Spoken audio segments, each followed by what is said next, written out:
Yes, students. Today we will discuss our next chapter, that is The Enemy by Paul S. Buck.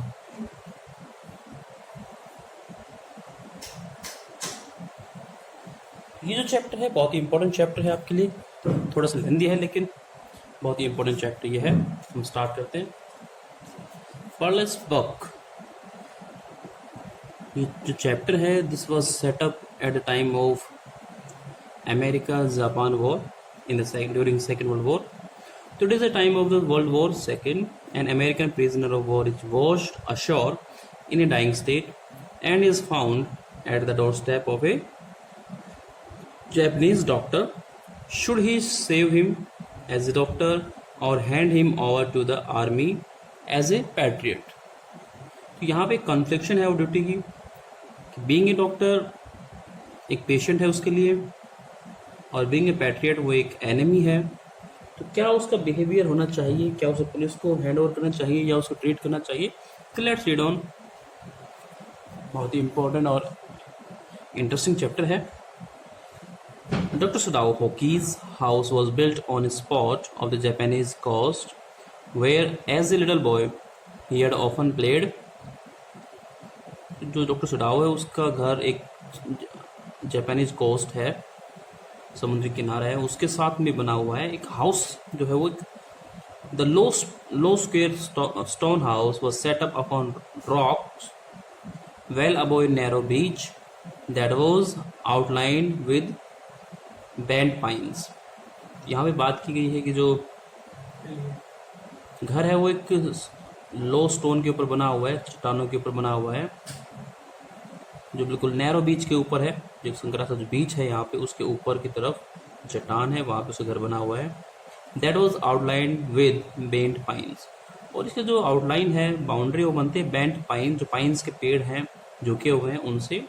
As a boy Sadao had climb the pines, और as a boy जो बच्चा था तो इन पे अक्सर climb करता था, चढ़ता था as a boy, sporting himself on his bare feet as he had seen men do in the South Seas when they climb for coconuts. तो जिस तरह से उसने लोगों को देखा है कि कोकोनट के ट्रीज पे वो चढ़ते थे अपने बेयर हैंड से, बेयर फीट से स्पॉट करते हुए, बहुत ही शार्प मूवमेंट होती है चढ़ने के लिए। His father had taken him to the islands of those seas. तो अक्सर उसके जो फादर हैं उसे उन सीज, साउथ सीज की जो ओशियंस है उनके पास लेकर के जाता था। And never had he failed to say to the little brave boy at his side, और इस बच्चे को वो अपनी तरफ से कभी भी कहना नहीं भूलता था, those islands yonder they are the stepping stones to the future for Japan, कि वो जो आइलैंड्स है, यहाँ पे वर्ड आया यॉन्डर, बाकी कोई मतलब मुश्किल वर्ड नहीं है इसमें। तो यॉन्डर ना ओवर देयर, यॉन्डर में नहीं था, ओवर देयर, वहाँ पर। They are the stepping stones to the future for Japan, और ये जापान के फ्यूचर के लिए एक स्टेपिंग स्टोन है, मील का पत्थर साबित होंगे। Where shall we step from them Sadao had asked, उस सडाओ अक्सर पूछता था सीरियसली, बड़ी गंभीरता से पूछता है कि ये जो स्टेप्स हैं वो हमें कहाँ लेकर के जाएंगे। Who knows his father had answered, और जिसके फादर वो अक्सर आंसर करते थे कि हु नोज, कि कौन जानता है कि कहाँ तक लेके जाएंगे। यहाँ पे शायद वो सडाओ है वो क्लाइंबिंग के बारे में सोच रहा है और फादर कहने प्रॉस्पेरिटी के बारे में। Who can limit our future, कि हमारे फ्यूचर को कौन लिमिट कर सकता है। It depends on what we make it, और डिपेंड करता है कि हम हमारे फ्यूचर के साथ करते क्या हैं, how we behave, how much hard work we. Now the page number 25। तो यहाँ पे बताया गया है, बिल्कुल सिंपल सी बात है। Sadao had taken this into his mind, तो सडाओ ने ये वर्ड्स अपने माइंड में सेट कर लिए। As he did everything his father said, और वो सारे काम वही करता है जो उसके फादर उसे कहते हैं। His father who never joked और played with him but who spent infinite pains upon him who was his only सन।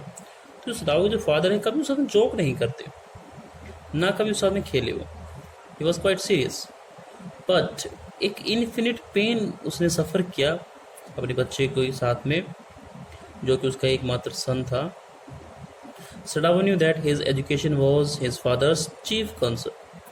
और सडाओ को पता था कि उसके फादर की जो चीफ कंसर्न है, चीफ वरी है, वो उसकी एजुकेशन है, शिक्षा है। For this reason he had been sent at 22 to America to learn all that could be learned of surgery and medicine। इसी उद्देश्य के साथ में, इसी एम के साथ में उसे एट द एज ऑफ 22, 22 साल की उम्र में उसे अमेरिका भेजा गया।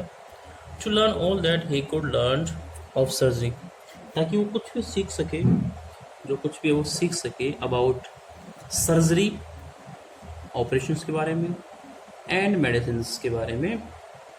He had come back at 30, और वो 8 साल के बाद 30 की एज में रिटर्न करता है वहाँ से सीख करके। And before his father died he had seen Sadao become famous not only as a surgeon but as a scientist. इससे पहले कि सदाओ के फादर एक्सपायर होते, उन्होंने सदाओ को क्या बनते हुए देखा? फेमस, ना सिर्फ सर्जन के रूप में बल्कि एज ए साइंटिस्ट के रूप में भी वो, जब उसके फादर एक्सपायर हुए तब फेमस हो चुका था Sadao. Because he was perfecting a discovery which would render wounds entirely clean. अब क्योंकि वो एक ऐसी डिस्कवरी पे काम कर रहा था, रिसर्च कर रहा था और उसे परफेक्ट करने वाला था, जो किसी भी वोंड को, किसी भी इंजरी को, वोंड्स के होते हैं, घाव होते हैं, इंजरी होते हैं या मार्क्स होते हैं इंजरी के, तो उन वोन्ड्स को एंटायरली क्लीन, बिल्कुल पूरी तरह से कम्प्लीटली क्लीन, एंटायरली क्या होता है? कम्प्लीटली, उसको क्लीन कर सकता था। He had not been sent abroad with the troops, और यही कारण है कि उसे अब्रॉड नहीं भेजा गया। फॉरेन जब युद्ध में ट्रूप्स आती है तो साथ में मेडिकल ऑफिसर्स भी होते हैं, डॉक्टर्स होते हैं, तो उसे अब्रॉड नहीं भेजा गया विद द ट्रूप। ट्रूप होती फोर्स, आर्मी या फोर्स की हम बात करें। Also he new there was some slight danger that the old general might need an operation for a condition for which he was now being treated medically। और उसे ये भी पता था कि थोड़ा सा एक डेंजर है, स्लाइट डेंजर है, हल्का से खतरा है ओल्ड जनरल के लिए, क्योंकि he might need an operation, उसे एक ऑपरेशन की आवश्यकता पड़ सकती थी उस कंडीशन के लिए, for which he was being treated, जिस कंडीशन के लिए उसका ट्रीटमेंट किया जा रहा है।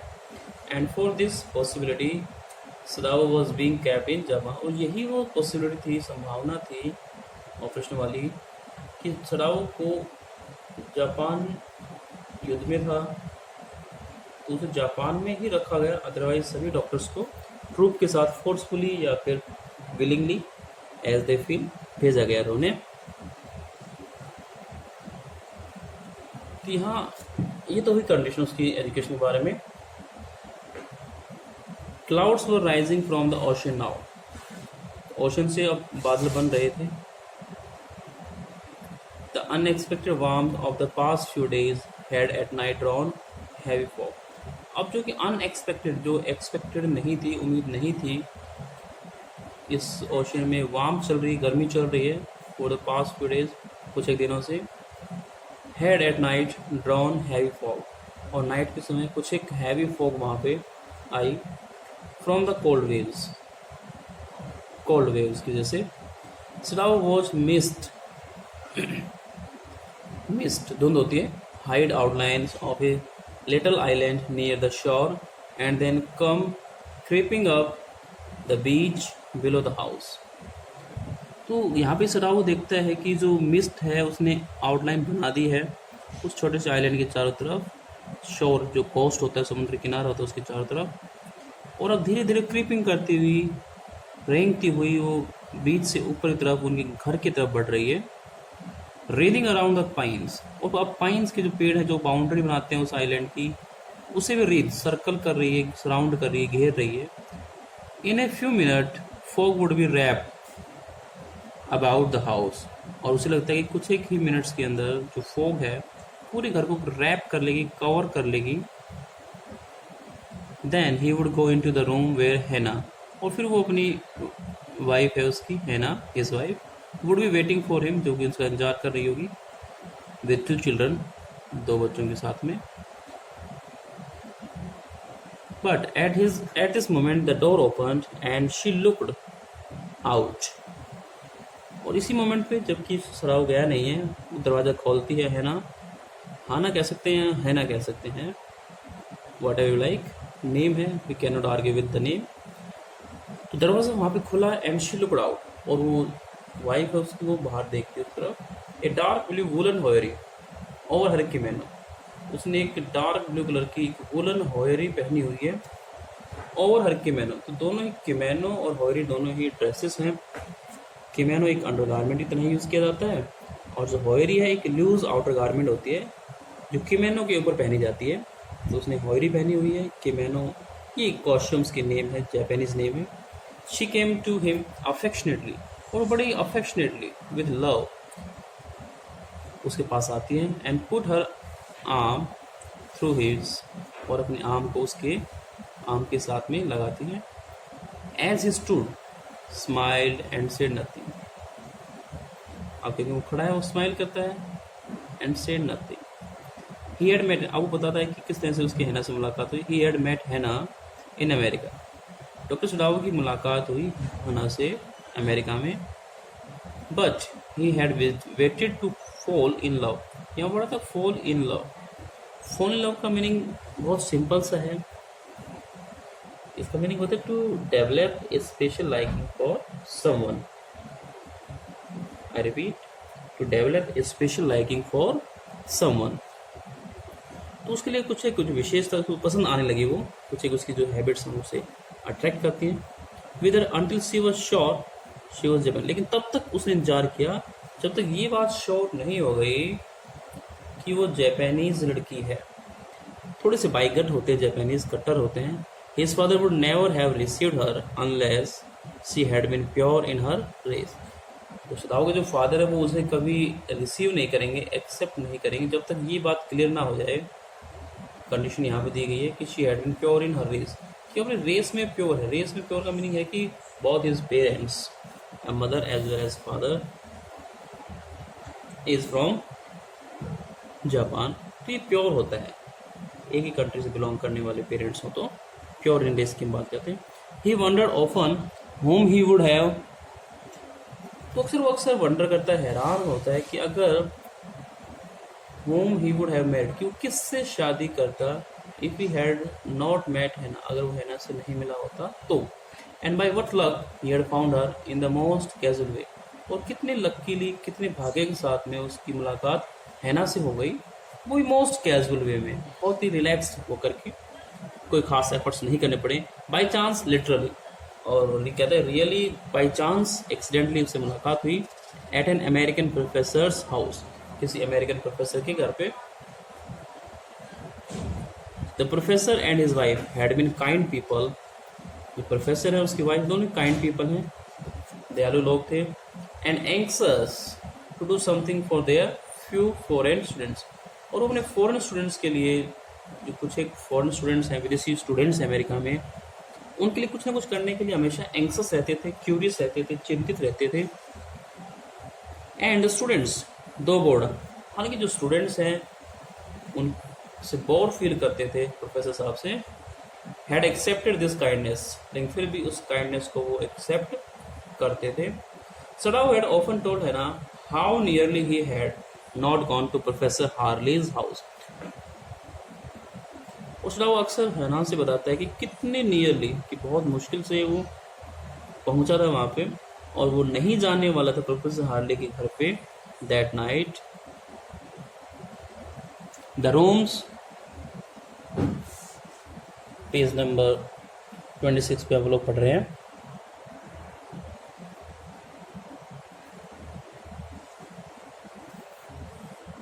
जो रूम्स थे वहाँ पे वर सो स्मॉल, इतने स्मॉल रूम थे.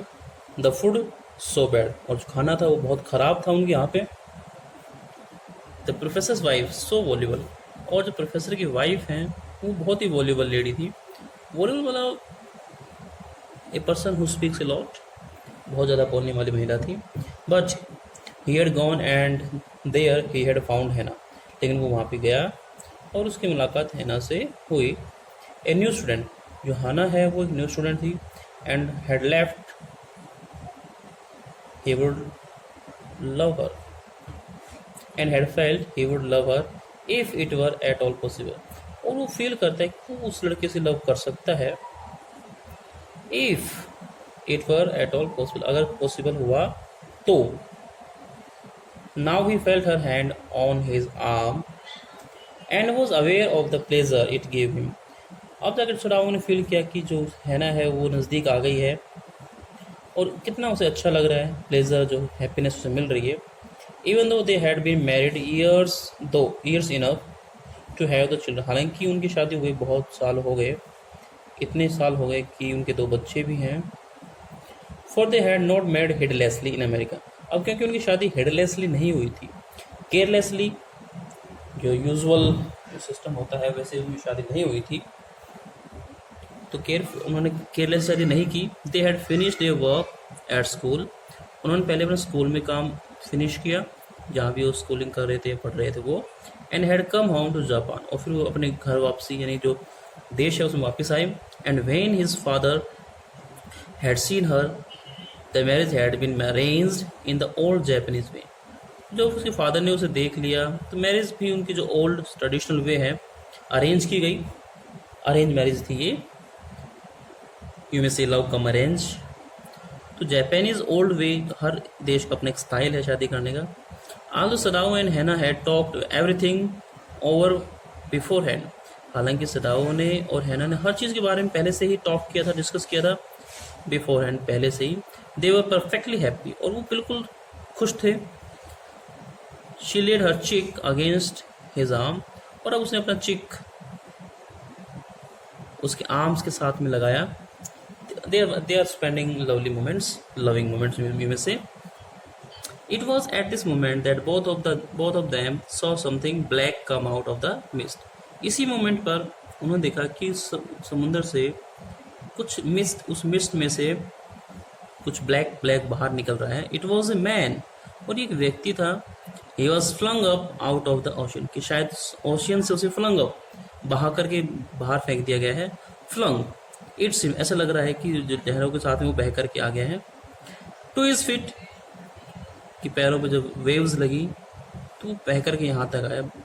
बाय ए ब्रेकर, वेव्स के लिए हम यूज़ कर रहे हैं वेव ब्रेकर भी। He staggered a few step, his body outline against the mist, कुछ एक स्टेप स्टगर्ड करता है, स्टम्बलिंग करता है, लड़खड़ा करके आगे बढ़ता है। ए फ्यू स्टेप्स, कुछ एक कदम उसने बढ़ाए होंगे। His body outline against the mist, और उसकी बॉडी वो आउटलाइन बन रही है अगेंस्ट द मिस्ट, उस धुंध के साथ में। His arms above his head, और जो आर्म्स है वो उसके सर के ऊपर की तरफ है।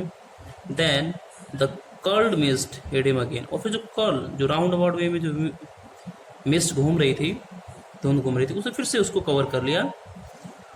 Who is that, Hana cried, Hana चिल्लाती कि क्या, कौन है ये, who is that. She dropped Sadao's arm, और उसने सदाओ का आर्म छोड़ दिया। And they both leaned over the railing of the veranda, और वरांदा की जो रेलिंग है वहां से लीन करते हैं, पीप करके झांक करके इतने से देखते हैं। Now they saw him again, फिर दोबारा से उसको देखते हैं कि क्या फिगर थी। The man was on his hands and knees, जो व्यक्ति अपने हैंड्स और नीज पर चल रहा था, यानी ही वॉज क्राउलिंग कर रहा था वो। Then they saw him fall on his face, और फिर उन्होंने देखा कि वो अपने फेस की तरफ नीचे गिर गया। एंड लाई देयर, स्पेशली जो फौजी आर्मी ट्रेंड लोग होते हैं, they know the skill of walking on knees and arms. तो बेसिकली टिपिकल कंडीशन में, या in case of they are unable to walk freely due to pain और some other problem, तो दे क्रॉल। तो इस यहाँ भी जो है वो क्राउलिंग करके आगे की तरफ बढ़ रहा है, और जैसे वो क्राउल करके बढ़ा, थोड़ा सा पेनफुल फील कर रहा है। ही फॉल ऑन हिज फेस, तो फेस के बल वो नीचे गिरा।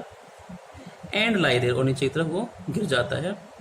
ए फिशरमैन परहैप्स, कि शायद कोई फिशरमैन है, कोई मछुआरा हो। Sadao said washed from his boat, और शायद अपनी बोट से वॉश होकर के, बह करके वो यहाँ तक आ गया हो। He run quickly down the steps, और वो दौड़ करके स्टेप्स की तरफ जाता है, सीढ़ियों की तरफ जाता है। एंड बिहाइंड हिम हैना फॉलोड, और उसके पीछे की तरफ जो है जैसे ही वो क्विकली डाउन द स्टेप जाता है और बिहाइंड हिम उसके पीछे हैना भी उसको फॉलो करती है. तो we have studied up to the page number 26. We will discuss the remaining chapter in our next videos. Till then, keep learning, keep watching videos. Stay home, stay safe. Thank you.